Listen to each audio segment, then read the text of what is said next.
Bonjour à tous, je m'appelle Claire-Marie Legendre, je travaille comme coordonnatrice à l'Institut universitaire de première ligne en santé et services sociaux.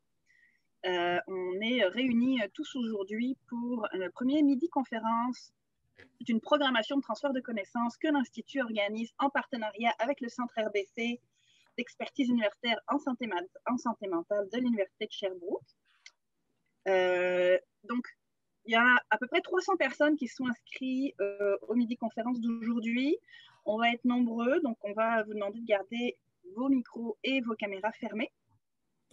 Pour les personnes qui auront des questions ou des commentaires, on vous demande d'utiliser le chat, sachant que Joëlle Lepage, notre présentatrice d'aujourd'hui, accepte de prendre les questions et les commentaires au fur et à mesure de la présentation. Sachez que la présentation d'aujourd'hui va être enregistrée. Elle sera disponible sur le site internet de l'Institut ainsi que sur le site du RBC au cours de l'hiver, d'ici, on va dire, quelques semaines. On va être capable aussi de vous envoyer la présentation PowerPoint d'aujourd'hui avec un petit formulaire d'appréciation tout de suite après la rencontre, tout de suite après la conférence.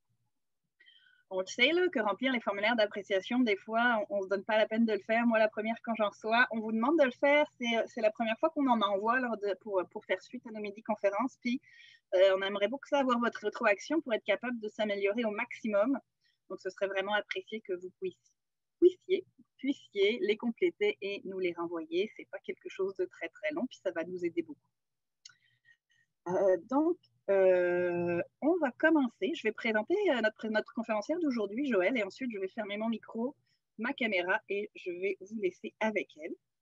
Juste une petite précision encore. On a eu des petits enjeux avec la date limite d'inscription pour la conférence d'aujourd'hui. Sachez qu'on va s'améliorer et qu'on fera les choses un petit peu différemment dès la prochaine fois. Est-ce que j'ai oublié quelque chose, Joëlle? Moi, ça va. Parfait. Aujourd'hui, on a le plaisir d'avoir Joëlle Lepage avec nous. Joëlle est coordonnatrice au Centre RBC. Elle a travaillé comme psychoéducatrice dans plusieurs milieux de pratique pendant une dizaine d'années. Et ensuite, elle a voulu s'impliquer plus activement dans le développement de stratégies innovantes pour bonifier la couverture de services qui est offerte aux jeunes qui présentent ou risquent de présenter des problématiques de santé mentale. Et c'est ça qui l'a amenée à travailler comme coordonnatrice au Centre RBC d'expertise universitaire en santé mentale qui a été fondé en 2016. Donc, Joëlle, sans plus tarder, je te laisse la parole. Merci, Claire-Marie. Bonjour à tout le monde.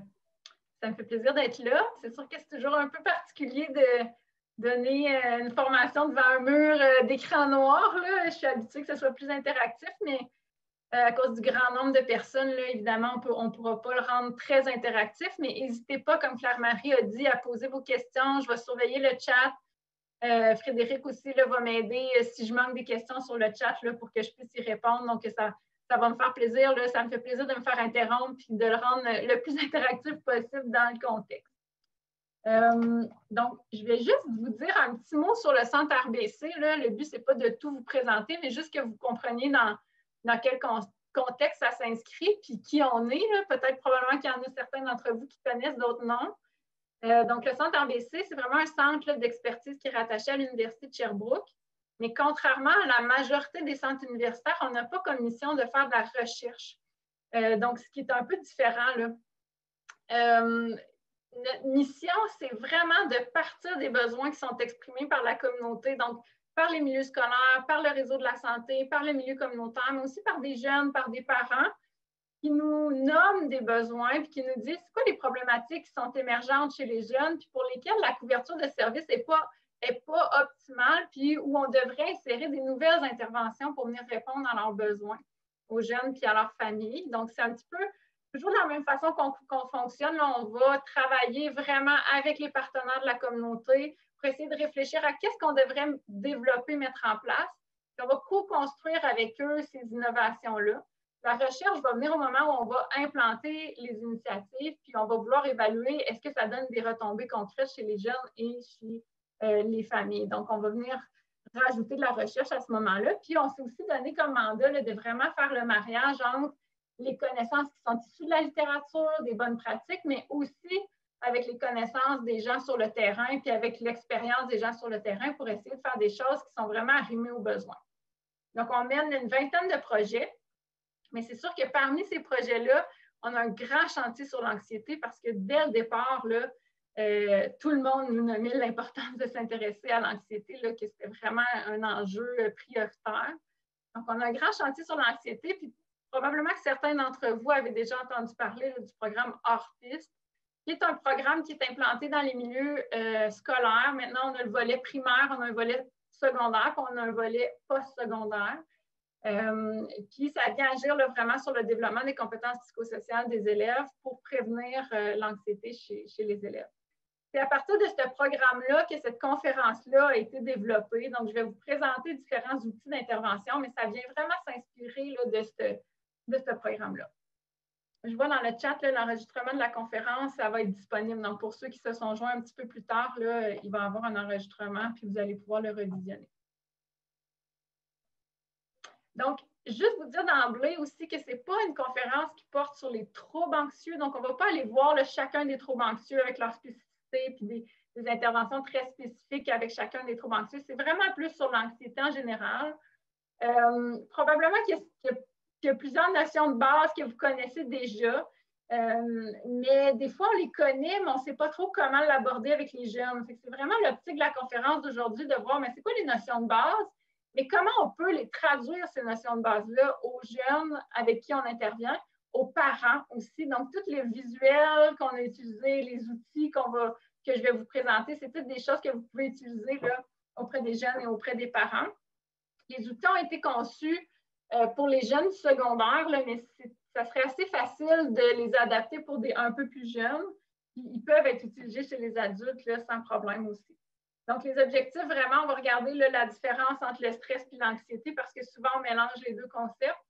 On va regarder vraiment les notions de base, comment on peut comprendre l'anxiété, comment ça fonctionne, puis comment on peut expliquer ce fonctionnement-là aux jeunes et aux parents. Puis, je vais vous présenter vraiment des outils d'intervention concrets que vous pouvez utiliser avec les jeunes. Rapidement, je ne pense pas que j'ai besoin de vous convaincre de la pertinence de s'intéresser aux troubles anxieux si vous êtes là. Mais je voulais quand même juste vous laisser des statistiques. Donc, vous pourrez avoir des statistiques pour défendre. Des fois, dans nos milieux de pratique, on veut en parler. Donc, c'est intéressant d'avoir certaines statistiques pour nous appuyer. Mais, vous le savez, c'est une problématique qui est vraiment très répandue chez les jeunes. Puis, on remarque dans les dernières années une augmentation considérable d'anxiété chez les jeunes. Puis, encore plus dans le contexte de pandémie, là, on voit de plus en plus d'études qui sortent, qui viennent rajouter un poids en disant que ça l'exacerbe encore plus l'anxiété. Ce qui est peut-être intéressant de retenir, c'est qu'il y a des jeunes qu'on arrive à détecter et qu'on voit bien les manifestations d'anxiété, mais l'anxiété, c'est aussi une problématique qui passe souvent inaperçue. Parce que le jeune veut passer entre la peinture et le mur, parce qu'il ne veut pas trop se faire remarquer, parce qu'il a des bonnes notes à l'école, parce qu'il se tient tranquille. Mais des fois, ils sont difficiles à détecter, les jeunes qui souffrent d'anxiété. Donc, on dit que 70% des enfants, des adolescents qui présentent une difficulté majeure au niveau d'anxiété, qui ne vont pas recevoir de soins professionnels. Donc, c'est important de rester vigilant à ce niveau-là. Puis, dernièrement, on a fait, en début d'année, dans l'implantation du programme Hors-Piste au secondaire, on leur fait passer un questionnaire. Puis, on a rajouté cette année une question en lien avec la situation de pandémie actuelle.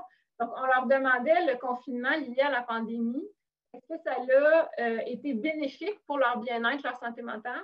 Est-ce que ça n'a pas eu d'effet sur leur bien-être, leur santé mentale? Ou est-ce que ça a nuit à leur bien-être, à leur santé mentale? Donc, c'est une question qui a été posée à 1353 élèves de secondaire 1 et 2. Puis les résultats qui ressortent de ça, c'est qu'il y a à peu près, il y a 23,3% des élèves qui répondent que la situation de confinement liée à la pandémie a nuit à leur bien-être et à leur santé mentale. Et on a un 14,7% qui disent que ça a été bénéfique. Donc, pour certains, puis on le sait, la situation est très variable d'une personne à l'autre, mais pour certains jeunes, ils ont pu bénéficier peut-être de passer plus de temps en famille, peut-être de ralentir leur rythme. Puis 62% des jeunes qui ont répondu, qui disaient que ça n'avait juste pas eu d'effet sur leur bien-être ou leur santé mentale. Je vous ai laissé aussi quelques conséquences de l'anxiété, autant au niveau des apprentissages scolaires, donc ça peut avoir quoi comme impact, puis autant aussi sur des conséquences psychosociales, donc vous en connaissez sûrement. On me demande, c'est quoi le pourcentage du premier cas? C'est 23,3 % des jeunes qui ont répondu que le confinement lié à la pandémie avait nuit à leur bien-être et à leur santé mentale. Donc, vous pouvez avoir, c'est ça ici, vous aurez certaines conséquences, mais c'est sûr que ça peut mener loin. Hein. Des fois, les symptômes anxieux, ça peut entraîner autant faible estime de soi, des difficultés au niveau des relations sociales, on parle beaucoup d'isolement. Ça peut amener à des symptômes dépressifs, des troubles alimentaires, dépression, etc. Puis souvent, si l'anxiété n'est pas traitée au niveau de l'adolescence, ben là, ça peut entraîner des conséquences plus graves là, une fois adulte. Donc, d'où l'importance d'intervenir tôt auprès des jeunes quand ils manifestent de l'anxiété importante. Ça va jusque-là? Tout ce que je vais vous présenter aujourd'hui, on l'a comme rassemblé dans 9 fiches d'intervention. C'est vraiment des outils qui ont été développés là, à partir du programme Hors-Piste. Mais c'est comme si je vais vous présenter des concepts, mais ces concepts-là, vous pouvez les retrouver dans des fiches d'intervention. Les fiches d'intervention, on reprend le concept, on l'explique aux jeunes, puis on va amener des pistes de réflexion pour le jeune sur ce concept-là. Donc, vous pouvez, avec le jeune, essayer de comprendre le concept, puis après ça, l'accompagner dans les réflexions qu'il peut avoir en lien avec ces concepts-là. Donc, vous avez les titres de ces fiches-là, mais on va les reprendre une par une. C'est essentiellement ça, la conférence d'aujourd'hui. Puis vous pouvez trouver ces fiches-là ici là, à l'adresse sur notre site web. Elles sont disponibles. Donc, en premier, hein, la différence entre le stress et l'anxiété, on mélange ces concepts-là. C'est important de les distinguer parce que on n'interviendra pas de la même façon si c'est un stress ou si on parle plus d'anxiété, mais dans notre société, on mélange beaucoup les deux, ce qui fait que des fois, on parle d'anxiété, mais alors que l'enfant est vraiment dans une situation stressante. Donc, comment on peut distinguer les deux? Le stress, ce qu'il faut retenir, c'est que c'est vraiment une réaction d'alarme à une situation qui est concrète et qui est réelle. Donc, le stress, il va venir nous donner l'énergie nécessaire pour réagir face à un danger réel ou un danger perçu. Et c'est ça qui va nous activer et qui va nous donner l'énergie nécessaire pour prendre les bonnes décisions. Donc, si on se promène dans la forêt et qu'on tombe face à face avec un ours, bien, j'espère qu'on va être un peu stressé parce que c'est ce stress-là qui va nous donner un peu la vigilance de prendre les bonnes décisions. Si on n'est pas du tout stressé et qu'on va flatter l'ours, on risque d'être en danger. Donc, le stress, dans plusieurs situations, il est notre ami, il est nécessaire à la survie de notre espèce. Donc, c'est important. On a tendance beaucoup à diaboliser le stress, mais le stress dans notre vie, c'est aussi notre ami.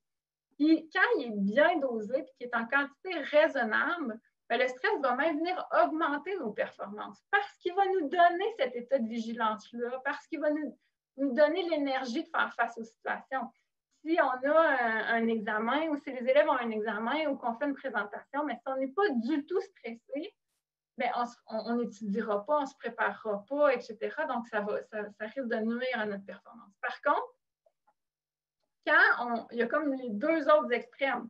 Quand on a trop de stress, donc soit qu'il y a un cumul de stress, plusieurs stress qui s'accumulent, on peut penser par exemple à un jeune qui vit de la chicane à la maison, il arrive à l'école, il y a un examen, son ami lui dit qu'il va déménager, donc là, il y a un cumul de stress, ou un stress qui est prolongé, un enfant qui serait dans une situation stressante jour après jour, ou un stress qui est trop intense, on peut penser là, à des situations d'agression ou des situations d'intimidation, mais à ce moment-là, le stress devient nuisible, il nous amène à perdre l'énergie, il nous amène à un épuisement, il peut amener d'autres problèmes de santé, il peut nous amener à être colérique, à nous rendre instables émotionnellement, etc.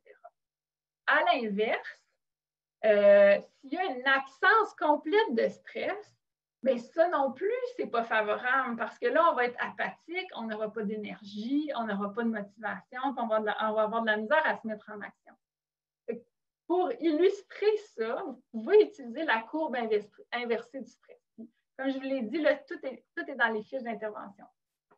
La courbe inversée du stress, ce qui est intéressant, c'est de regarder avec la personne, elle se situe où sur son niveau de stress. Donc, si elle est là, pas du tout stressée, puis là, on peut penser aux ados évachés dans le fond de la classe, là, puis les ados qu'on a le goût de brasser un peu, puis de dire, tu sais, il faut que tu étudies, l'examen est important. Puis des fois, c'est pour ces ados-là qu'un enseignant va dire, c'est l'examen le plus important de l'année. c'est pour essayer d'induire un petit stress aux ados qui ne seront pas assez stressés et qui ne vont pas ressentir ce besoin-là d'étudier. Donc, ici, on voit qu'il n'y a pas de stress, mais il n'y a pas de performance. Le stress va augmenter, la performance va augmenter, mais jusqu'à un certain point. On va parler d'un stress optimal.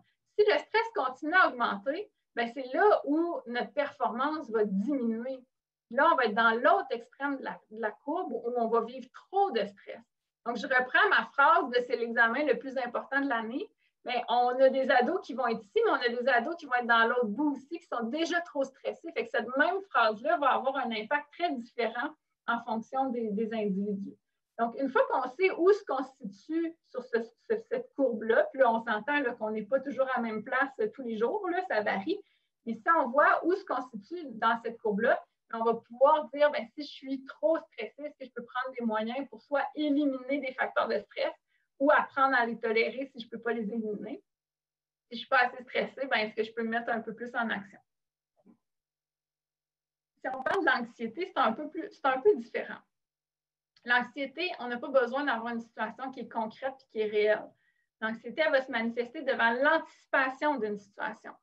Donc, si je vais dans le bois, je tombe face à face avec un ours, je vis du stress. Mais si je ne vais plus dans le bois, parce que j'ai peur d'aller dans le bois puis de peut-être rencontrer un ours, mais là, voyez-vous que je suis en train d'imaginer une situation qui n'est pas là. L'ours, il n'est pas là. Ça se peut qu'il y ait un ours, mais les chances sont peu probables, puis je ne suis pas encore face à l'ours. Donc, je m'imagine des scénarios qui arriveront peut-être jamais. Donc, c'est là où on va parler d'anxiété. On dit souvent que la pensée anxiogène, elle est souvent disproportionnée ou exagérée par rapport à la situation qui est anticipée. Pour l'imager, on peut penser que l'anxiété, c'est un peu la peur d'avoir peur. Donc, on est une étape avant. Mais ce qu'il faut comprendre, par exemple, c'est que la situation, elle n'est pas nécessairement réelle, mais la peur, elle est réelle, par exemple. Puis l'anxiété vécue est réelle. Donc, il ne faut pas banaliser cette anxiété-là qui est vécue aussi. On dit que les signes de stress et d'anxiété sont-ils les mêmes? La réponse est oui et non, parce qu'il y a des signes qui sont effectivement très, très, très semblables, mais les signes d'anxiété sont très variables d'une personne à l'autre et les signes de stress sont très variables d'une personne à l'autre. Donc, c'est difficile d'avoir quelque chose de collé, mais ça peut se manifester de la même façon. Donc, c'est pour ça que c'est important de voir, bien, est-ce que l'enfant est placé dans une situation qui lui génère réellement du stress? Des fois, on va dire, c'est un enfant qui est anxieux, mais tu regardes sa situation de vie et tu te dis, ouais, mais il est vraiment dans une situation de stress. Fait que là, on va essayer d'agir sur les stress avant d'agir sur son anxiété. Mais effectivement, ça peut être très semblable comme manifestation. C'est pour ça qu'il faut aller voir un petit peu plus loin. Puis, ce qu'il faut comprendre aussi, c'est que l'anxiété, c'est normal d'en vivre. On en vit tous des pensées anxieuses. Il n'y a pas si longtemps, là, début janvier, hein, on apprenait là, que peut-être que le gouvernement allait fermer plus longtemps les écoles primaires. Mais moi, là, tout de suite, j'ai eu des pensées anxieuses. Oh mon Dieu, ils vont fermer les écoles, je vais être pris avec mes 2 enfants à la maison, il va falloir que je fasse l'école à la maison, que je travaille en même temps, que je m'occupe de mon plus petit. Je me suis mis à imaginer des scénarios s'ils fermaient plus longtemps les écoles. Mais ils n'étaient pas encore fermés, les écoles. Donc, j'étais en train de m'imaginer une situation qui n'était pas encore réelle. Donc, c'est une pensée anxieuse. Est-ce que c'est anormal? Non, on en a toutes. Par contre, l'anxiété va devenir problématique quand elle va occasionner de la souffrance, quand elle va empêcher la personne de bien fonctionner. Si je ne suis plus capable de me mettre en action, ou si j'évite trop de situations, puis si ça vient perturber mon fonctionnement, ou si je ne me sens vraiment pas bien, bien là, c'est important de s'en occuper.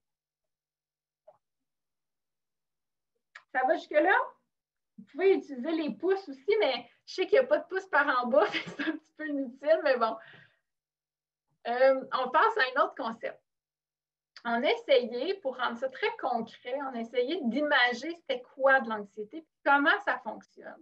Pour ça, on a utilisé la zone de confort. La zone de confort, là, on en a tous une zone de confort. C'est là où on se sent bien. On sait comment ça va se passer. On connaît les situations, on connaît les gens. Puis on est comme dans notre petite bulle où on n'est pas trop débalancé, on n'est pas trop en déséquilibre. Puis là, on a toute une zone de confort qui est plus ou moins grande. Hein? On connaît tous des gens qui sont bien dans n'importe quelle situation. sont bien quand ils ne connaissent pas les gens, sont bien dans des nouvelles situations. C'est des gens qui ont une énorme bulle de confort. Puis, il y a des gens qui ont une très petite zone de confort, qui sont bien chez eux avec leur famille en faisant les mêmes activités dans leur routine. Donc, on a toute une zone de confort à la base qui est plus ou moins grande. Puis là, pour l'illustrer, la zone de confort, là, je vais parler de deux exemples. Je vais parler de William et de Sophie. Ce sont deux élèves. Donc, William, lui, sa zone de confort, c'est quand il connaît les personnes qui sont présentes, puis il ne risque pas de faire rire de lui, il n'est pas trop confronté à un risque de jugement des autres. Là, il est vraiment dans des situations qu'il connaît avec des personnes qu'il connaît. Sophie, elle, sa zone de confort, c'est toutes les situations où elle ne risque pas de faire d'erreur. Donc, les situations où elle se sent compétente, où elle se sent en contrôle, puis où elle ne risque pas trop de se tromper. À côté de notre zone de confort, on a la zone de peur. Pour réussir à élargir notre zone de confort, mais il faut passer à travers de notre zone de peur. Mais ce n'est pas confortable de passer à travers de la zone de peur. Fait qu'on a tendance, quand on est confronté à notre zone de peur, de revenir dans notre zone de confort. C'est ce qu'on appelle l'évitement. Donc, plus on va revenir dans notre zone de confort, puis plus on va rester dans notre zone de confort, mais plus notre zone de confort elle va avoir tendance à rétrécir, puis plus notre zone de peur va avoir tendance à prendre de l'expansion puis à s'élargir.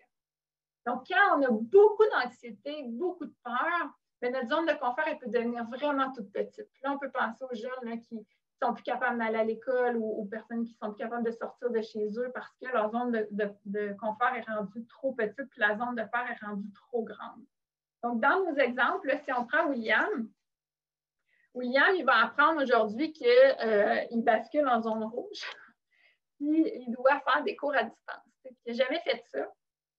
Puis il va s'opposer, il ne se sentira pas bien, il va dire, moi, il n'est pas question que je fasse des cours à distance, il va avoir peur de ne pas savoir comment ça fonctionne, il ne sait pas, il n'a jamais fait de Teams ou de Zoom, donc il ne sait pas comment ça fonctionne, puis il dit, même si je réussis à le faire, bien, les gens vont rire de moi, ils vont me voir sur la caméra, je n'ai vraiment pas le goût d'être exposé. Donc, à la place, William, il va se dire, bien, je ne veux pas manquer d'école, je veux quand même performer à l'école, mais je ne veux surtout pas être sur Zoom ou sur Teams, donc je vais étudier toute seule dans ma chambre. Puis instantanément, William va se sentir mieux. Il va dire, ah oui, ça c'est une bonne idée, je vais aller étudier dans ma chambre, je me sens mieux, mon anxiété est calmée. Le problème, c'est que la prochaine fois qu'il va faire face à une situation semblable où il va devoir s'exposer un peu à ce que les autres pensent de lui, bien, il va avoir encore plus peur. Pourquoi il va avoir encore plus peur? Bien, parce qu'en se retirant de la situation, il va avoir confirmé que la situation est dangereuse parce qu'il s'est retiré. Donc, dans sa tête, la situation reste dangereuse. Il va s'être confirmé aussi qu'il n'est pas capable. Il va s'être démontré lui-même qu'il n'est pas capable d'y faire face parce qu'il s'est retiré.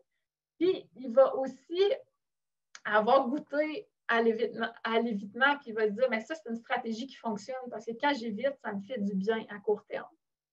Si on prend la situation de Sophie, elle a peur de se tromper, elle a peur de ne pas performer, elle a peur de faire des erreurs. Et qu'aujourd'hui, son enseignante, elle va lui dire qu'il y a un examen de maths demain matin. Tu sais. Sophie, elle va se sentir mal, elle va avoir mal au ventre, elle va être toute tourmentée. Puis elle va aller voir son enseignante et elle va lui dire, peux-tu me donner des exercices de mathématiques supplémentaires pour que je puisse étudier ce soir? Son enseignante, voulant bien faire, elle va lui donner des exercices de mathématiques. Puis Sophie va passer la soirée à étudier. Là, ce qu'il faut comprendre, là, on est plus dans l'anxiété de performance, mais le surinvestissement dans l'étude puis dans les tâches, c'est aussi une stratégie d'évitement. Parce que qu'est-ce qu'on fait en se surinvestissant dans la tâche, puis en étudiant, puis en se préparant, puis en essayant de tout planifier?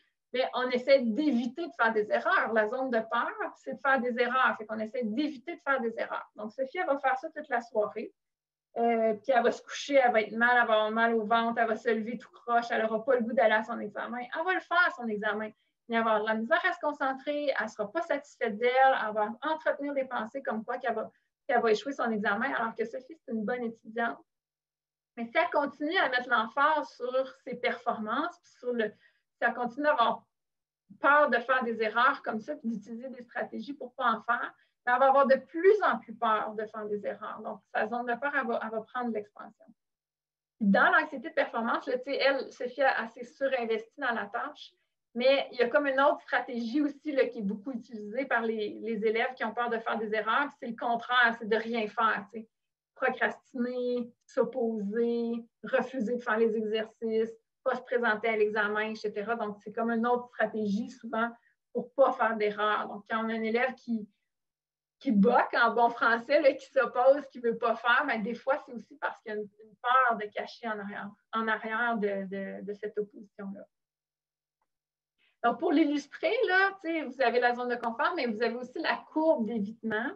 Donc, la courbe d'évitement, on voit, là, quand on s'expose à une situation qui nous fait peur, qui génère de l'anxiété, la première fois qu'on va s'exposer, notre anxiété elle va monter. On va éviter, l'anxiété va descendre tout de suite, ça va nous faire du bien. Le problème, c'est que la deuxième fois qu'on va s'exposer à cette même situation-là, notre anxiété va monter encore plus haut. Donc, on va encore éviter. Puis la troisième fois, ça va monter encore plus haut. Donc, plus on va éviter, plus l'anxiété va grandir. On dit là, que l'évitement, c'est le meilleur ami de l'anxiété. Sonia Lupien, j'aimais bien l'image, elle disait, l'évitement, c'est le gaz dans le moteur de l'anxiété. Donc, c'est ça qui entretient l'anxiété. Est-ce que ça va jusqu'à maintenant? Ça va? Je n'ai pas de questions. Donc, heureusement, de l'autre côté de la zone de peur, il y a la zone de possibilité. Donc, si on arrive à affronter nos peurs et à passer au travers de cette zone de peur-là, on va avoir accès à une multitude de nouvelles possibilités. Puis plus on va réussir à affronter ces peurs, bien, plus notre zone de confort elle va grandir, plus notre zone de peur va diminuer, puis plus on va avoir accès à ces possibilités-là. Donc, si on reprend nos exemples, là, on reprend l'exemple de William. William ne veut pas faire son cours à distance, il décide d'aller vous voir comme intervenant, puis il vous parle de cette situation-là, tu sais, qu'il ne veut pas faire son cours, puis que ça n'a pas de bon sens, puis etc. Donc, vous voyez avec lui qu'il y a une peur en arrière de ça, puis qu'il a peur de faire rire de lui, il a peur que ça ne fonctionne pas, il a peur de faire des erreurs là, dans la façon de s'organiser. Donc, vous lui expliquez le principe de la zone de confort, puis pourquoi c'est important qu'il n'évite pas ça, ce cours-là, parce que ça va entretenir son anxiété. Puis à la place, bien, vous regardez avec lui, puis vous prenez en compte que vous allez lui montrer comment ça fonctionne, son application web. Vous allez le faire une première fois avec lui montrer comment ça fonctionne. Puis vous allez lui proposer d'aller voir son enseignant pour dire, est-ce que ce serait correct que pour le premier cours, j'assiste, mais avec ma caméra puis mon micro fermé? Donc là, on fait un premier pas. Il n'est pas en train d'éviter, il est en train de s'exposer, mais avec un pas qui est à sa hauteur puis qui va l'amener tranquillement là, à faire face à ce qui lui fait peur. Puis peut-être que la deuxième fois, il pourra ouvrir son micro, poser une question. Peut-être que la troisième fois, il pourra ouvrir sa caméra. Donc, c'est un exemple de comment on pourrait accompagner William là, pour pas qu'il évite la situation. Sophie, donc, au lieu de lui donner des exercices supplémentaires, son enseignante, elle va lui dire, tu sais, Sophie, tu es déjà prête pour ton examen, tu as déjà fait tout ce que tu avais à faire, mais au lieu là, de réviser toute la soirée, fais-en 15 minutes, là, parce que, tu sais, ça va te faire du bien et ça va te sécuriser. Mais après ça, je te donne comme devoir d'aller jouer dehors avec tes amis. Peut-être pas tout de suite, là, en ce moment dans la situation, c'est peut-être pas une bonne stratégie, mais d'aller prendre une marche, d'écouter de la musique, de faire quelque chose qui lui fait du bien, tu sais. Puis de se concentrer sur une activité plaisante. Puis elle lui rappelle que même si elle fait des erreurs dans son examen, qu'elle n'est pas en situation d'échec, Sophie. Ça va bien, puis elle peut en faire des erreurs, puis ça va être une belle occasion pour elle de faire des nouveaux apprentissages. Donc, Sophie, elle décide d'écouter son enseignante. Elle va prendre une marche pendant 30 minutes. Elle étudie un petit peu, mais pas trop. Puis le lendemain, bien, elle se rappelle que même si elle fait des erreurs, ça va être correct. C'est sûr que ça ne règle pas. Là, Sophie va continuer à avoir peur de faire des erreurs, mais elle va avoir un petit peu moins peur. Donc, une autre façon de l'illustrer, c'est la courbe d'exposition. Donc, la première fois où on fait face à une situation, notre anxiété monte très haut, mais à un moment donné, l'anxiété ne monte pas toujours. L'anxiété ne peut pas continuer à monter de façon indéfiniment. L'anxiété, à un moment donné, va atteindre un plateau. Puis là, bien, on va rester sur ce plateau-là un petit bout de temps, puis à un moment donné, l'anxiété va redescendre. Donc, si on est capable de s'exposer à une situation, une première fois, l'anxiété monte très haut, on atteint notre plateau, ça descend. Une deuxième fois, elle va encore monter, notre anxiété. Ça ne sera pas réglé parce qu'on s'est exposé une fois à une situation. Elle va monter un petit peu moins haut. Puis la troisième fois, un petit peu moins haut, jusqu'à temps, à un moment donné, qu'on dise que l'anxiété va s'épuiser. Donc, une situation qui nous faisait très peur au début va, à un moment donné, devenir une situation qui nous fait moins peur. On peut là, penser à une première fois qu'on donne une conférence, une nouvelle conférence qu'on n'a jamais donnée. C'est sûr qu'on risque d'avoir plus d'anxiété par rapport à cette conférence-là. Puis, au bout de 300 fois, ben ça va, là, on a passé à d'autres choses. Donc, vous voyez, plus on s'expose à une situation, plus notre anxiété va diminuer. Un concept, j'ai une question. Est-ce que cette approche est aussi valide avec des enfants qui font des crises de panique, par exemple? Donc, elle est aussi valide, mais j'arrive à l'importance des petits pas parce que l'idée, ce n'est pas de les lancer dans leur zone de peur, encore moins avec des enfants qui font des crises de panique. Là. Puis là, tu sais, on ne rentrera pas dans la spécificité des crises de panique, puis il n'y a pas de réponse simple. Là.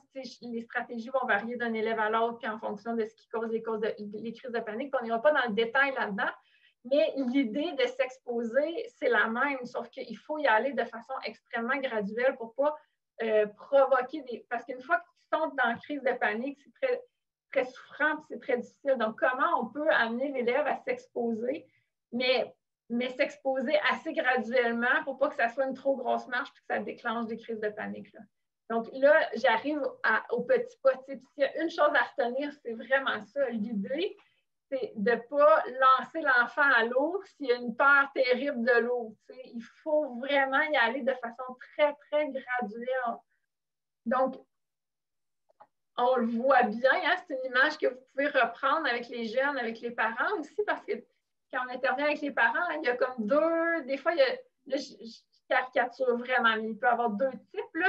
On a des parents qui vont vraiment pousser beaucoup puis qui vont dire affronte ta peur, puis mettons un enfant qui est terrorisé par l'eau, ben, on va avoir le parent qui va le jeter à l'eau en disant il va confronter sa peur puis il va sortir de l'eau. Pas une bonne idée. Okay? On ne donne pas le temps à l'enfant de s'habituer, puis il va avoir encore plus peur de l'eau. Mais on a d'autres parents qui ne l'amèneront pas à 10 pieds d'une piscine pour pas qu'il voie de l'eau. Donc, c'est comme les deux extrêmes. Puis, il faut chercher un équilibre dans ces deux extrêmes-là. Donc, c'est là où on parle vraiment des petits pas. Donc, aider l'élève à des petits objectifs qui réalisent. Si je fixe des trop gros objectifs, il ne sera pas capable d'atteindre la première marche.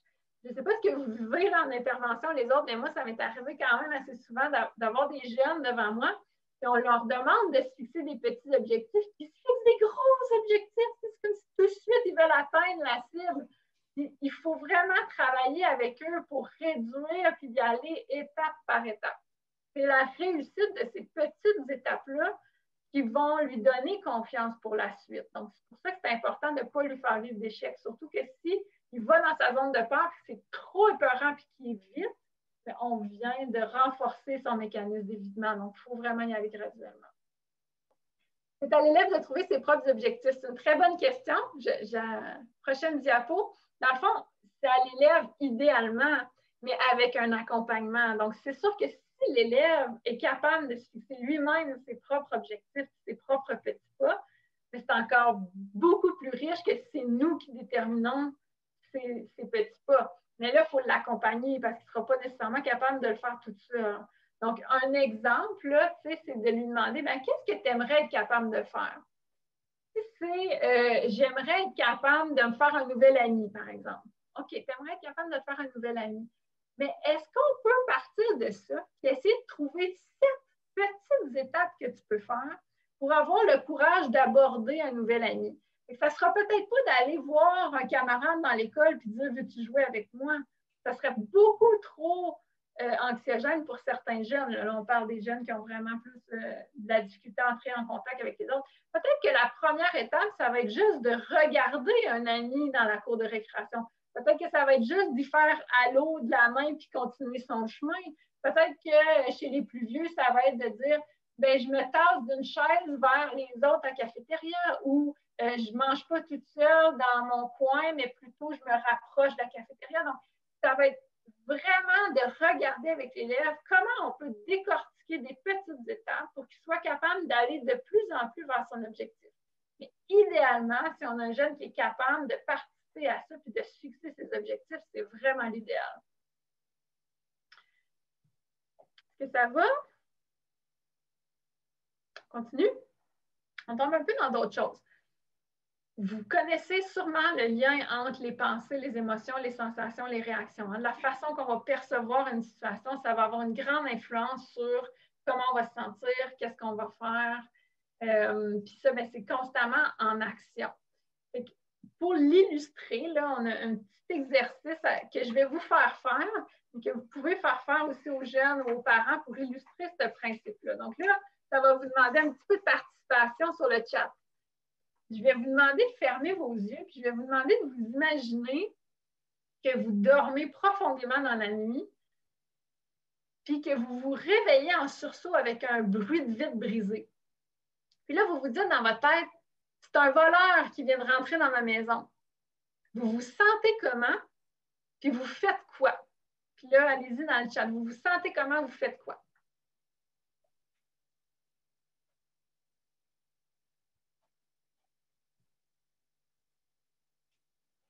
Vous allez voir dans le chat, il y a toujours un petit délai. Donc, mon cœur, il débat, je suis terrorisée, je me lève pour protéger mon garçon, j'appelle le 911, j'ai peur, je me lève pour aller voir, je suis paniquée, je me lève rapidement pour aller voir, je réveille mon chum, j'ai peur, je vais voir ma fille, mon cœur débat.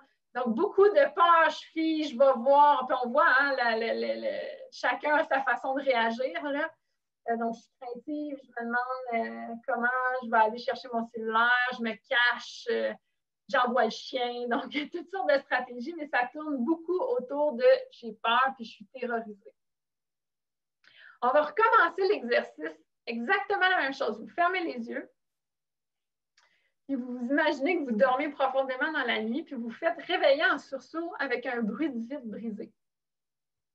Puis vous vous dites, ah non, c'est mon chat qui a fait tomber mon verre d'eau que j'ai laissé traîner sur le comptoir. Comment vous vous sentez puis comment vous réagissez?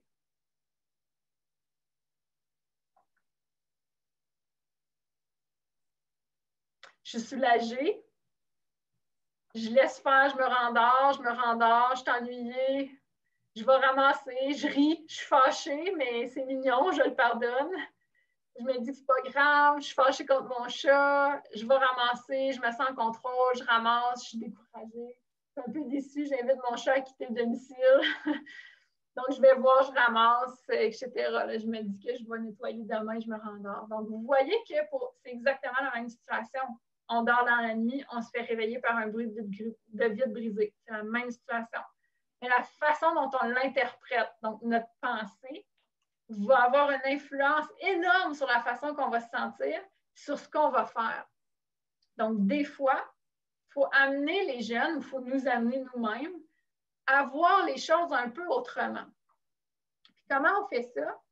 Bien là, on peut se servir de différentes questions.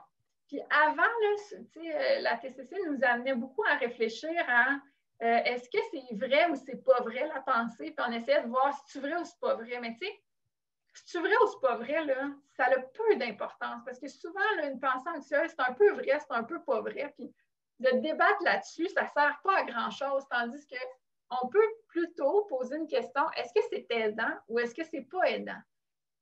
Si notre pensée ou notre façon de voir la situation, elle n'est pas aidante, mais est-ce qu'il y a moyen d'introduire certaines nuances pour essayer de voir les choses autrement? Puis là, l'idée, ce n'est pas de tout jeter à la poubelle, là, puis de dire aux jeunes pense différemment, là, mais c'est plutôt d'introduire des petites nuances. Puis pour ça, on peut, je vous ai mis quelques questions, là, puis il y en a aussi sur les fiches d'intervention, mais on peut lui poser des questions auprès des jeunes. Là, une question qui fonctionne bien souvent, c'est si ton meilleur ami vivait cette situation-là, il verrait ça comment, puis il ferait quoi, lui?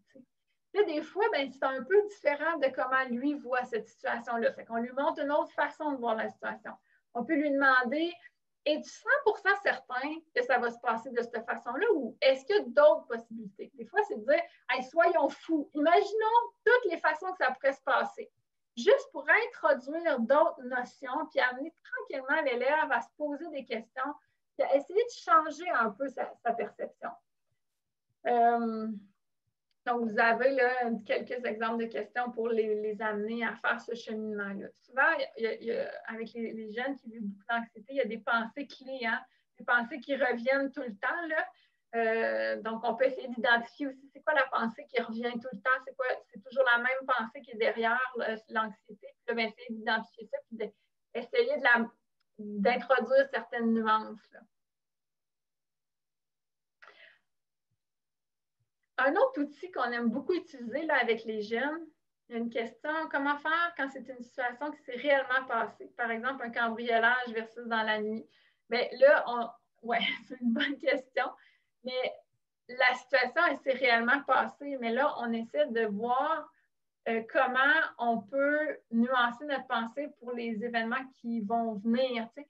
Puis effectivement, quand on a vraiment vécu quelque chose, ça peut venir introduire des façons automatiques de penser puis de regarder les autres situations. Donc, comment on peut amener des nuances là-dedans pour dire, bien, on a vécu ça. C'est quoi les probabilités que ça réapparaisse ou qu'on le revive? Puis qu'est-ce qu'on peut faire pour s'en protéger? Quand on est dans des situations plus difficiles, on peut regarder ça aussi. Mais c'est quoi les chances que ça arrive encore? T'sais? Là, ben, on essaie d'introduire quand même une certaine notion par rapport à ça. Là, on rentre le post-trauma, mais là, le post-trauma, c'est un autre trouble anxieux qui est très spécifique. Là. Donc, je ne rentrerai pas là-dedans parce qu'il y a vraiment des interventions à privilégier en post-trauma là, qui sont un peu différentes. Donc, je suis vraiment désolée, je ne répondrai pas beaucoup à la question, mais j'ai été formée en post-trauma, puis c'est un autre paire de manches. Fait que c'est là où on rentre dans des troubles anxieux plus spécifiques, là, avec des interventions plus spécifiques. Puis les outils d'intervention que je vous présente, elles peuvent être utilisés auprès des jeunes qui présentent des troubles anxieux, mais pas tout seul. Les jeunes qui ont un post-trauma, les jeunes qui font des troubles de panique, les jeunes qui ont un diagnostic de troubles anxieux, ils doivent avoir des soins qui sont adaptés à cette problématique-là. On peut quand même utiliser ces notions-là, mais ça ne vient pas remplacer un suivi spécifique pour ce trouble anxieux-là. C'est plus quand on a des jeunes qui ont des symptômes anxieux, ben là, c'est intéressant à utiliser. Si on a un jeune qui a un trouble anxieux puis qui est suivi, puis qui a un suivi spécifique, mais on peut quand même les utiliser, mais ça ne remplace pas. Là. C'est important aussi. Les réactions d'intolérance, c'est quelque chose avec lequel j'aime beaucoup travailler, puis ça parle beaucoup aux jeunes là, normalement. On a tous des niveaux de tolérance différents envers certains types de situations. Puis quand on développe vraiment une intolérance par rapport à un type de situation, ça peut venir un peu déformer la façon qu'on va voir la situation. Donc, si par exemple, moi, je suis très intolérante au jugement des autres. Je me promène dans le corridor, puis je vois mes collègues qui éclatent de rire, mais peut-être que je vais me dire « Ah, ils rient de moi », tu sais, puis je vais avoir tout de suite cette pensée-là que je suis devant une situation où mes collègues rient de moi. Je ne suis pas intolérante par rapport au jugement des autres, puis que tout le monde, on est sensible au jugement des autres, mais si je ne suis pas particulièrement intolérante à cette situation-là, je vais me promener dans le corridor, je vais voir exactement les mêmes collègues qui rient de la même façon. Peut-être que je vais me dire « Ah, je me demande c'est quoi leur blague. » Puis je vais aller voir c'est quoi la blague. Donc, la façon qu'on réagit par rapport à certains types de situations, ça change nos perceptions. Fait que quand un jeune, on est capable de l'amener à voir à quel type de situation il réagit particulièrement, bien, après ça, on est capable de travailler ces situations-là avec lui et d'introduire certaines nuances aussi. C'est comme 5 grands types d'intolérance. L'intolérance à l'incertitude. Donc, ça, c'est les jeunes, là, je m'inquiète à propos de tout. Fait toutes les situations nouvelles, tous les changements, tous les dangers possibles, c'est plus relié à l'anxiété généralisée. Là, donc, c'est des enfants qui vont s'inquiéter un peu sur tout. Toutes les situations où il y a de l'incertitude.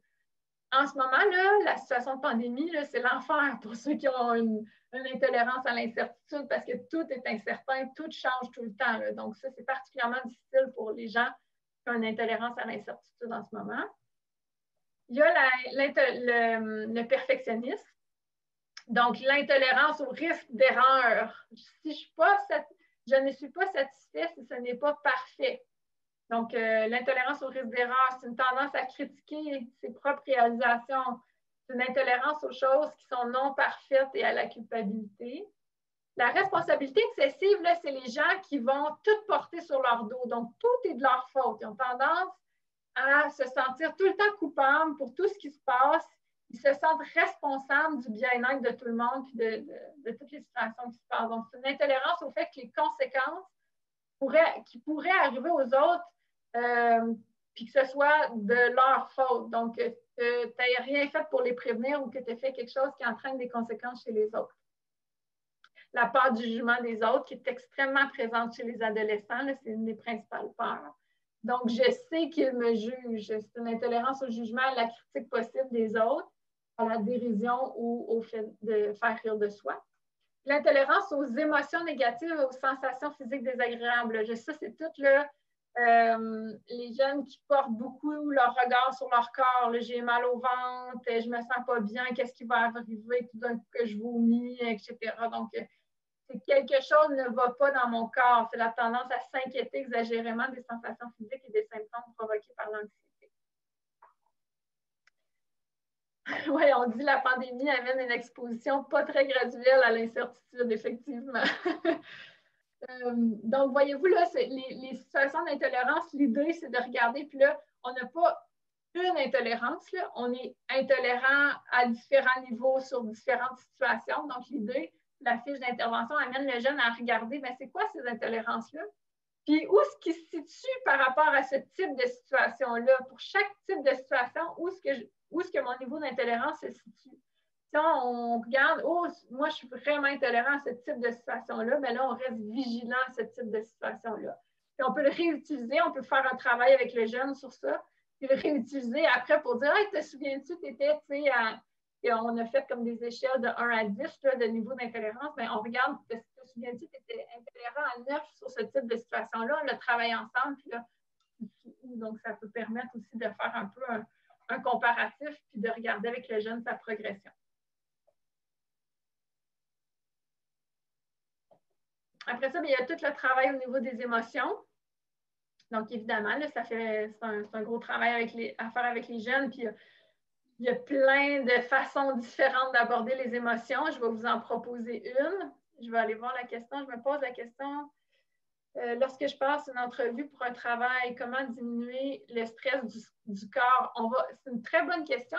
Je vais aborder les stratégies préventives, puis on va en parler des stratégies qu'on pourrait mettre en place avant justement un stress ou une situation qui nous fait peur ou de l'anxiété. Quelle stratégie je peux mettre en place pour essayer de m'apaiser puis de me donner le courage d'affronter cette situation-là au lieu de l'éviter? Fait que je garde la question pour tantôt. Donc, les émotions, c'est ça, il y a toutes sortes de façons de l'aborder. On peut dire que les émotions, c'est comme des petites pancartes routières ou des petits guides qui nous indiquent qu'est-ce qui nous fait du bien et qu'est-ce qui ne nous fait pas de bien. Puis on peut utiliser, sûrement qu'il y en a qui la connaissent, la métaphore de la météo pour présenter les émotions aux jeunes. Donc, au cours d'une même journée, on peut traverser toutes sortes de météos. Il peut faire beau le matin, c'est l'orage l'après-midi, il pleut le soir. Donc, de la même façon, on peut vivre toutes sortes d'émotions au cours de notre journée. Puis on n'a pas toujours le contrôle sur l'apparition de nos émotions. Des fois, on vit quelque chose, ça génère des émotions au même titre qu'on n'a pas le contrôle sur la météo qu'il fait dans la journée. Par contre, on a du contrôle sur comment on va approcher ça. S'il pleut dehors, bien, j'ai le choix de rester en dedans, écouter une série télé. Si ça me fait du bien, ça peut être un bon choix. J'ai aussi le choix de mettre mes bottes de pluie, mettre mon imperméable, prendre mon parapluie puis aller prendre une marche. Donc, la façon que je vais réagir face à mes différentes émotions, bien, j'ai du contrôle sur ça, sur comment je vais les aborder. Dans la fiche d'intervention, vous allez voir, on essaie d'amener le jeune à essayer de voir, bien, derrière cette émotion-là que tu vis, souvent, il y a un besoin qui se cache. Si on est capable d'identifier, ce n'est pas le besoin qui se cache en arrière de l'émotion, mais c'est plus facile de trouver des stratégies pour répondre à ce besoin-là. Donc, par exemple, si je suis fâchée par rapport à une certaine situation, peut-être que j'ai besoin d'être rassurée, mais peut-être que j'ai besoin de justice parce que j'ai senti que c'était une situation qui était injuste. Peut-être que j'ai besoin d'être écoutée, peut-être que j'ai besoin d'être considérée. Puis c'est le manque de considération qui amène cette colère-là. Donc, quand je suis capable de bien comprendre c'est quoi mon besoin en arrière de l'émotion, mais c'est plus facile de se trouver des stratégies. Donc là, vous ne la voyez pas, là, c'est en très petit, mais dans la fiche d'intervention, vous avez cette même fiche-là plus grande qu'on peut utiliser avec les jeunes ou avec les parents, qui les amène devant une situation qu'ils vivent. C'est quoi les émotions qui sont vécues d'abord? On identifie c'est quoi les émotions, puis là, il y a une liste, mais il y en a plein d'autres listes. Mais c'est intéressant de travailler avec une liste parce que les jeunes ont un très pauvre vocabulaire au niveau des émotions. Des fois, ils connaissent leurs émotions de base, puis encore, là, quand on fait des ateliers en classe, là, ils n'ont pas nécessairement appris c'était quoi leur émotion. Donc, d'avoir une liste pour qu'ils voient qu'il y a des nuances plus que colère, joie, tristesse, c'est intéressant. Puis après ça, ben, c'est quoi les sensations physiques qui sont reliées à cette émotion-là? Puis après ça, ben, on a une liste de besoins. Fait que dans les besoins, c'est quoi le besoin qui se cache derrière mon émotion? Puis après ça, ben là, on a une proposition de stratégie pour venir combler ce besoin-là. Mais là, il y en a plein d'autres stratégies. Fait que c'est de regarder avec le jeune, ben, comment tu pourrais venir combler ce besoin-là?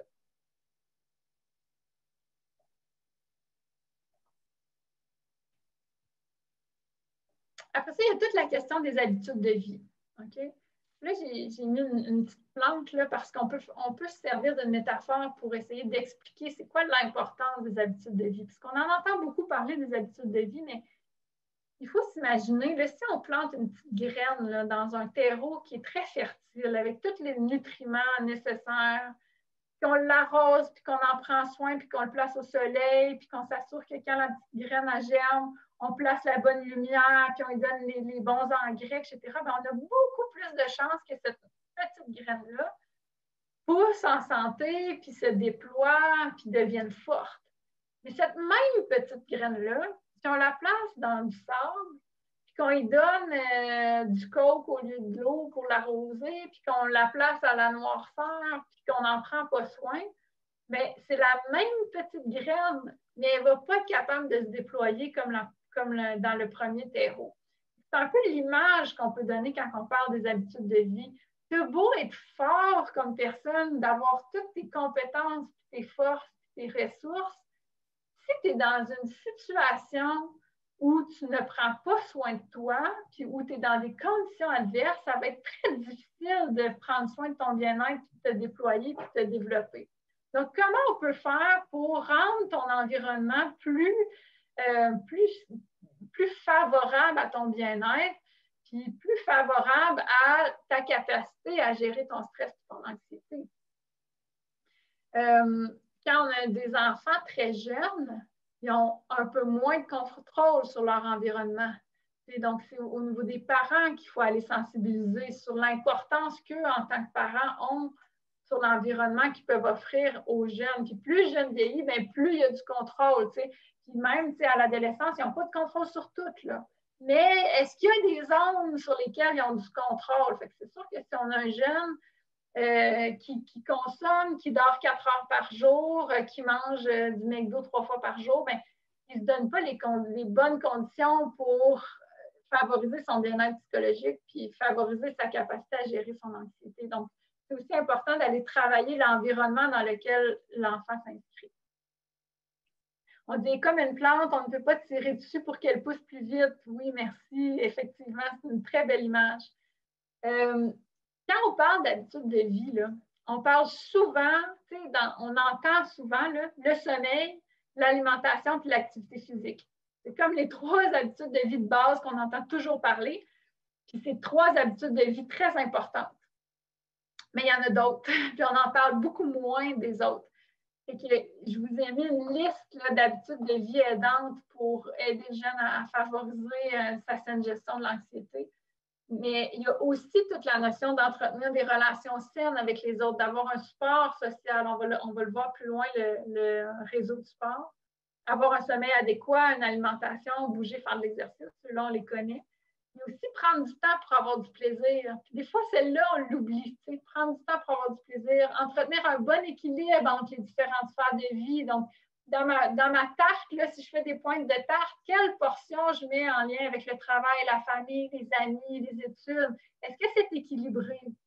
Faire preuve de bienveillance, pratiquer la pleine conscience, on va le voir un peu tantôt, cultiver l'estime de soi, avoir une vie spirituelle. Donc, c'est des exemples de bonnes habitudes de vie qui peuvent favoriser la gestion de l'anxiété. Dans la fiche d'intervention, puis vous avez aussi des habitudes de vie nuisibles, dans la fiche d'intervention, vous allez voir, on a comme créé un jeu de... C'est comme le principe de certains échelles, là. Puis il y a des cartes. Puis là, il y a des cartes sur les habitudes de vie aidantes, puis il y a les cartes sur les habitudes de vie nuisibles. Puis là, ben, si tu tombes sur une échelle, puis j'ai une carte sur les habitudes de vie aidantes, si tu tombes sur un serpent, ben, tu piges une carte pour les habitudes de vie nuisibles. Puis là, ben, on les explique brièvement, puis on pose une question aux jeunes. Toi, est-ce que tu as l'habitude d'avoir un sommeil adéquat, etc. Là, on amène le jeune à verbaliser, à parler de cette habitude de vie-là. Donc, des fois, ça peut être une façon plus dynamique d'aborder les habitudes de vie là, avec les jeunes. Et vous l'avez dans les fiches d'intervention, ce jeu-là. Ensuite, là j'arrive dans les stratégies plus de gestion de stress. Là, tantôt, il y avait une question sur quand j'ai une présentation, comment je peux me calmer puis me faire du bien. Donc, vous en avez plein. Les stratégies préventives, ça rejoint un peu les habitudes de vie, vous allez voir, mais ça n'a pas la même fonction. Les stratégies préventives, c'est vraiment des moyens qui peuvent être utilisés pour quand on fait face à une situation stressante ou une situation qui génère de l'anxiété, mais quels moyens je peux utiliser pour me faire du bien, pour me calmer, pour m'apaiser, mais aussi pour me donner l'énergie nécessaire pour faire face à cette situation-là. Mais il y en a plein, il y en a une multitude de stratégies préventives, puis il n'y en a pas une qui est bonne pour tout le monde. Ça n'existe pas. Chacun doit choisir puis expérimenter différentes stratégies qui peuvent leur faire du bien. Donc, j'en ai mis, mais il y en a d'autres aussi. Mais autant là, demander de l'aide, en parler, avoir du soutien de ses parents, il y a toutes les stratégies de relaxation, respiration, yoga, pleine conscience, mais il y a tout aussi se dorloter, se faire du bien, prendre un bain, aller marcher, tenter de voir les choses autrement. Donc, essayer de voir ma présentation au bureau. Si j'ai tendance à me dire que je ne ferai pas ça bien, je vais me perdre dans mes mots, est-ce qu'il y a une façon de voir autrement la situation? Donc, reformuler ses pensées négatives en pensées plus aidantes, rire, avoir du plaisir, faire une fête, écouter un spectacle d'humour, aller à une activité culturelle. Donc, il y en a une panoplie, mais l'idée, c'est de les essayer. L'idée, c'est de les essayer souvent. Les stratégies de gestion de stress, là, particulièrement, on a tendance à essayer de les utiliser juste quand on est stressé. Mais c'est important aussi de les utiliser quand on n'est pas stressé pour que notre corps s'habitue. Par exemple, si on essaie des exercices de respiration, puis on les essaye quand notre niveau de stress ou d'anxiété est très élevé, ça risque de ne pas fonctionner. Et si on les fait un petit peu à tous les jours, ben, notre corps s'habitue à cet exercice-là. Puis on va être plus capable de les utiliser devant une présentation ou dans des moments où on est plus stressé. Et je vous ai mis 2 liens. Il y a un lien vers des fiches développées par le Mouvement Santé mentale Québec là, qui propose une panoplie de stratégies qui peuvent être utilisées comme habitude de vie, mais comme stratégie préventive aussi. Puis, je vous ai mis aussi un lien vers notre site web. On a fait comme une page sur les stratégies de gestion de stress. Donc là, vous allez les avoir décortiquées, le yoga, méditation, contact avec la nature, etc., l'exercice physique.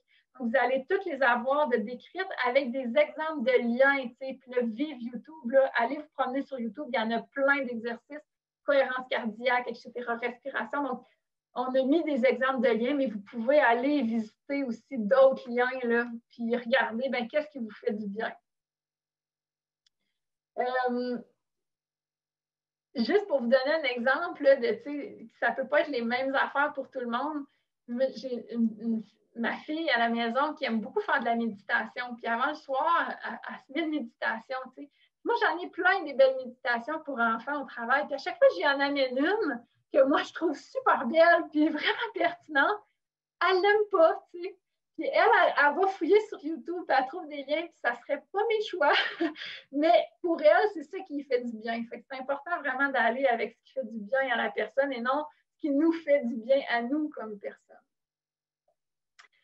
Est-ce qu'il y a des stratégies particulières pour la peur du jugement des autres? Encore là, je reviens vraiment à l'exposition, mais de façon très graduelle. Fait que si on a très peur du jugement des autres, comment on peut graduellement faire des petites actions pour nous permettre d'être dans des situations où on a un risque d'être jugé des autres, mais sans que le risque soit trop grand. Donc, si on a peur de faire des exposés orales, bien, peut-être que la première porte, c'est de les faire avec notre famille. Puis là, on se pratique. Puis là, quand ça, c'est devenu plus anxiogène, on intègre des amis ou on intègre le professeur ou on le fait en plus petit groupe, etc. Donc, c'est vraiment de s'exposer encore parce que l'idée, c'est de comprendre que le jugement des autres, bien, premièrement, on s'imagine souvent pire que c'est, mais aussi de se faire juger des fois, bien, c'est peut-être pas si dramatique que ça. Puis là, bien, aussi, il y a un travail au niveau de l'estime, là, de bien se connaître, de bien connaître ses forces, de bien connaître ses limites.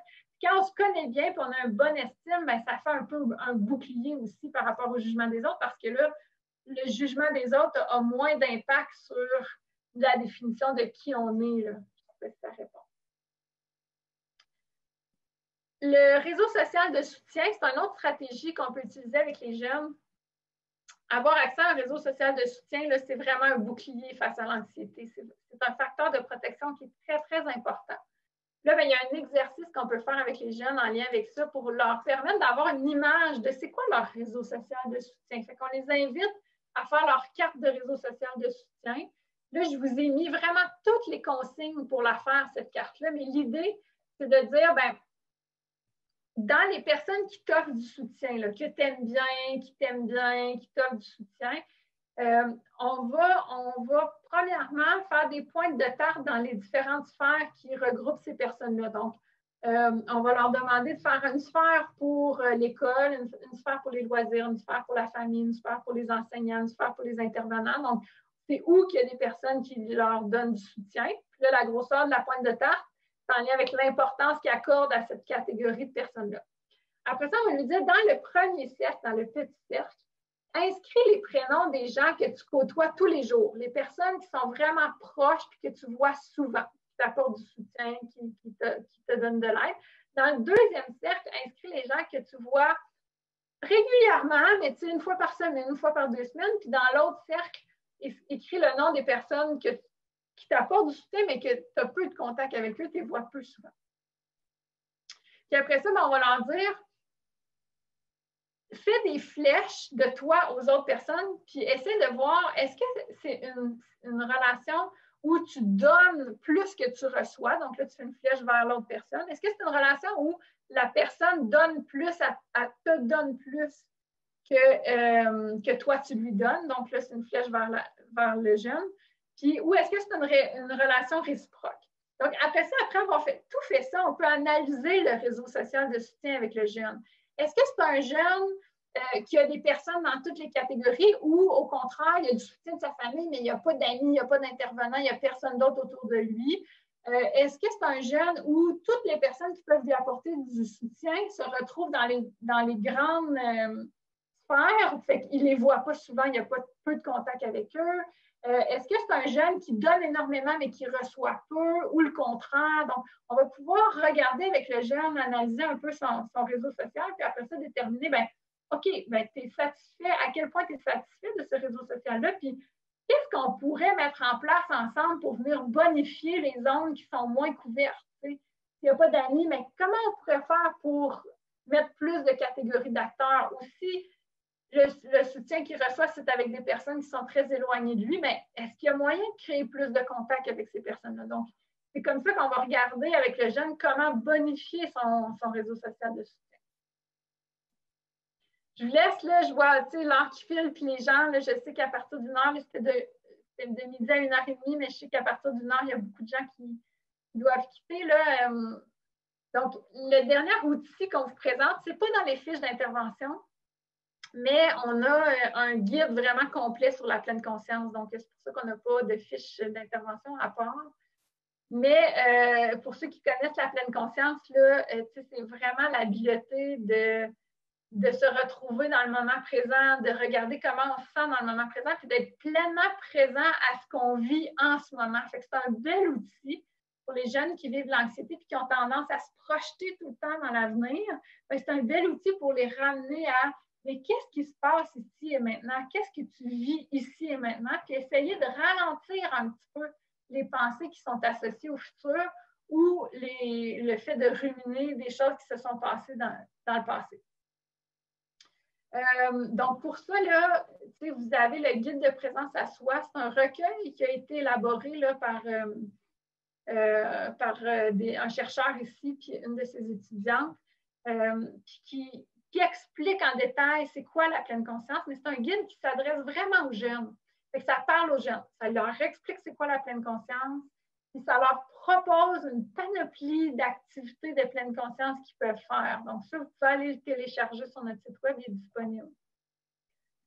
Je vous ai mis quelques bienfaits de la pleine conscience. Donc, c'est sûr que c'est réputé, là, ça a été validé comme permettant de mieux vivre avec le stress et les émotions parce qu'on se centre vraiment sur justement comment on se sent. Donc, déjà là, d'identifier comment on se sent, c'est une bonne première étape. Ça permet d'entretenir des liens de qualité parce qu'on est pleinement présent. Trop souvent, on va jaser avec quelqu'un puis on va se rendre compte qu'on est en train de penser à notre souper ce soir puis on n'était pas pleinement présent. Donc, comment être pleinement présent dans les relations qu'on vit, d'être plus disposé aux activités, aux apprentissages. Les enseignants qui l'expérimentent dans leur classe depuis longtemps, là, ils le nomment beaucoup à quel point, quand ils font un exercice de pleine conscience pour ramener les élèves en classe, bien, les élèves ne sont plus en train de vivre leur récréation, puis les conflits, etc. Ils reviennent disponibles à l'apprentissage. Donc, ça fait partie aussi des bonnes habitudes de vie. Accepter et accueillir, améliorer sa capacité à observer sans catégoriser. Il y a une partie importante de la pleine conscience qui est aussi de dire de ne pas se juger comme étant bon ou mauvais, mais vraiment d'accueillir ce qu'on vit. Donc, ce n'est pas vrai que tout ce qu'on vit est positif, que si on pratique la pleine conscience, tout d'un coup, tous nos pensées sont positives. Ce n'est pas ça, c'est plutôt de dire, bien, acceptons les pensées qu'on a et regardons-les comme ils sont, sans porter de jugement. Donc, de diminuer le jugement, puis les réponses automatiques, là, ça va dans le même sens. Bon, vous avez les références. Je vous ai mis aussi un lien vers une boîte à outils qu'on a fait au Centre RBC. Puis là-dessus, il y a comme l'ensemble, vous allez revoir les fiches d'intervention aussi, là, sont à 2 places, mais il y a comme un ensemble d'outils qui est catégorisé, là, outils pour les jeunes, outils pour les parents, outils pour les intervenants, enseignants, direction d'école. Donc là-dedans, là, vous allez avoir plein de différents outils que vous pouvez utiliser, puis vraiment, ils sont là pour être utilisés. Là. La seule chose qu'on vous encourage à faire, c'est de garder le logo d'où ça vient, là, mais sinon, là, vraiment, vous pouvez les utiliser dans votre pratique, ils sont là pour ça. Puis je vous ai mis aussi le lien vers notre page Facebook. C'est là qu'on va diffuser tous les événements, les conférences, les formations, de l'information pertinente aussi qu'on diffuse sur notre page Facebook régulièrement. Fait que c'est une façon de vous tenir aussi au courant de ce qui se passe là, au Centre RBC puis des différentes opportunités là, de formation.